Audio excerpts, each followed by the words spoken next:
వచ్చి వారు ఈ కాన్సెప్ట్ వారికి చెప్పారు.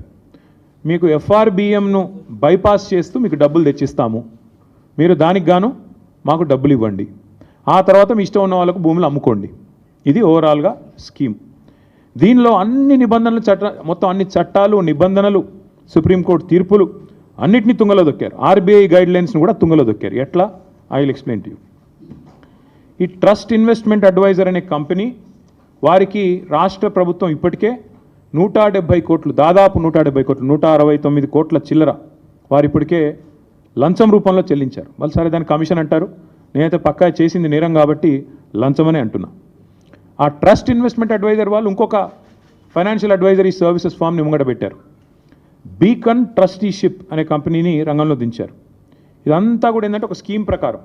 ఇక్కడ ఇంపార్టెంట్ పాయింట్, పేరుకు పోయిన సంవత్సరమే రాష్ట్ర ప్రభుత్వం మాకు సుప్రీంకోర్టు తీర్పు రాగానే ఈ భూమిని మేము 75 కోట్లు పర్ ఎకరం మేము టీజీఐఏసీకి బదలాయిస్తున్నామని చెప్పి ఒక జీవో ఇచ్చింది. కానీ జీవో మాత్రమే ఇచ్చింది తప్ప ఆ ల్యాండ్ను ఎలియనేషన్ చేయలేదు, సేల్ డీడ్ చేయలేదు, మ్యూటేషన్ కూడా కాలేదు. అయినప్పటికీ తనకు చెందని భూమి, ఇంకో మ్యూటేషన్ అయితేనే నీ పేరు మీదకి ఓనర్షిప్ వస్తేనే ఆ ల్యాండ్ నీదన్నట్టు లెక్క. ఇప్పుడు హెచ్సియు కూడా అదే అంటున్నారు కదా, హెచ్సియుకి ల్యాండే లేదు, హెచ్సియు ల్యాండ్స్ అన్ని మావే అని గవర్నమెంట్ ఎందుకు అంటుంది? ఎందుకంటే మ్యూటేషన్ కాలేదు కాబట్టి ఇంకా రికార్డ్స్ ప్రకారం నాదే ప్రభుత్వ భూమి అని ఈరోజు కూడా ప్రభుత్వం అదే వాదన చేస్తూ ఉంది. ఇవాళ ఇక్కడ కూడా అక్షరాల అదే జరిగింది. జనరల్గా ఇప్పుడు ఉదాహరణకి మీరు ఎవరైనా సరే వ్యక్తిగతంగా మనం ఒక ప్రాపర్టీ, మనకు ఒక ఇల్లో ఫ్లాట్ ఉందనుకోండి, లేదా ఒక ప్లాట్ ఉందనుకోండి, దాని మీద లోన్ తీసుకోవాలనుకుంటున్నారు తనఖా పెట్టి. జనరల్గా ప్రాసెస్ ఏముంటుంది? ఆ ఏరియాలో మీరు ఫలానా ఏరియాలో మీకు ఒక ఫ్లాట్ ఉంది, దాని యొక్క రిజిస్టర్డ్ వాల్యూ ఎంత, మీరు రిజిస్టర్ చేసుకున్నప్పుడు ప్రభుత్వానికి ఏ రిజిస్ట్రేషన్ రేట్ ప్రకారం మీరు డబ్బులు కట్టారు, స్టాంప్ డ్యూటీ ఎంత కట్టారు, దాన్ని బట్టి రిజిస్టర్డ్ వాల్యూ ఎంత. కాకపోతే జనరల్గా ఏముంటుంది, రిజిస్టర్డ్ వాల్యూకి జనరల్గా మార్కెట్ వాల్యూకి ఉండే కొంత అంతరం ఉంటుంది. ఆ మార్కెట్ వాల్యూ ఎంత, దాన్ని బేస్ చేసుకొని మీకు అల్టిమేట్గా లోను ఇస్తారు. ఎందుకంటే దాన్ని తనఖా పెట్టుకోనో లేకపోతే దాన్ని గ్యారంటీ కింద పెట్టుకొని మీకు ఇస్తారు. ఇక్కడ ఏం జరిగింది ఈ విషయంలో?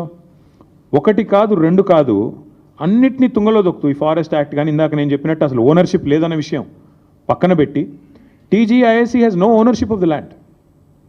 టీజీఐఏసీ ఒక పేరుకు ఒక జీవో ఇచ్చారు తప్ప ఇంతవరకు సేల్ డీడ్ కాలేదు, ఎలినేషన్ కాలేదు, మ్యూటేషన్ కాలేదు. TGIAC is not the owner of the land.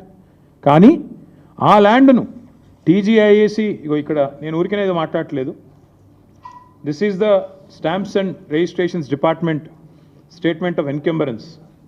ఏదైతే రేవంత్ రెడ్డి గారి ప్రభుత్వం ఈ భూములు తనకి కాకపోయినప్పటికీ ఏదైతే టీజీఐఏసీ ఆ బీకన్ అనే కంపెనీకి రాసిచ్చేసిందో దానికి సంబంధించిన వివరాలు, ఈసీ ఎన్కంబరెన్స్ మీరు కూడా దొరుకుతుంది, ఆన్లైన్ వెతికితే మీకు కూడా వెంటనే దొరుకుతుంది.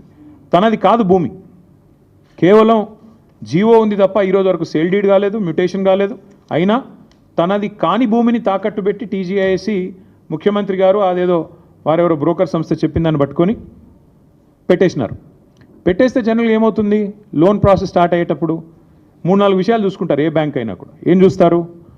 మార్కెట్ వాల్యూ ఎంత, రిజిస్ట్రేషన్ వాల్యూ ఎంత, ఇది ఒకవేళ నేను లోన్ ఇస్తే మళ్ళీ తిరిగి నాకు పైసలు వస్తాయా, ఇవన్నీ చూసుకొనే ఇస్తారు.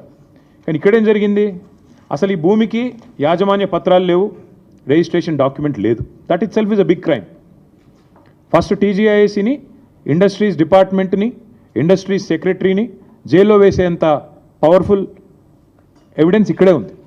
నీది కాని భూమి నువ్వు ఎట్లా అమ్ముతావు అసలు? ఇప్పుడు రంగారావు గారి భూమి లేదా ఆయనకు ఫ్లాట్ ఉంది, నేను తనఖా పెట్టి తీసుకున్నాను అనుకోండి డబ్బులు. ఫస్ట్ ఆఫ్ ఆల్ ఎవడన్నా ఇస్తే వాడిది తప్పే అవుతుంది, నాది కూడా తప్పే అవుతుంది. ఆయన నాది కాని దాన్ని తీసుకుపోయి నేను పెడితే నాది తప్పే, ఇచ్చే ఇన్స్టిట్యూషన్ కూడా తప్పే అవుతుంది. అట్లాగే ఇక్కడ తనకు సంబంధం లేని భూమిని ఇవాళ రిజిస్ట్రేషన్ పత్రం లేదు, యాజమాన్య పత్రం లేదు, ఏది లేకపోయినప్పటికీ ఒక నామమాత్రపు జీవో, అది కూడా ఎప్పుడు ఇచ్చారు? 26/6/2024లో జీవో నెంబర్ 54 ప్రకారం ఇచ్చేస్తున్నాం భూములు అని చెప్పి పేపర్ మీద మాత్రం ఇచ్చేసినారు. పేపర్ మీద తప్ప తర్వాత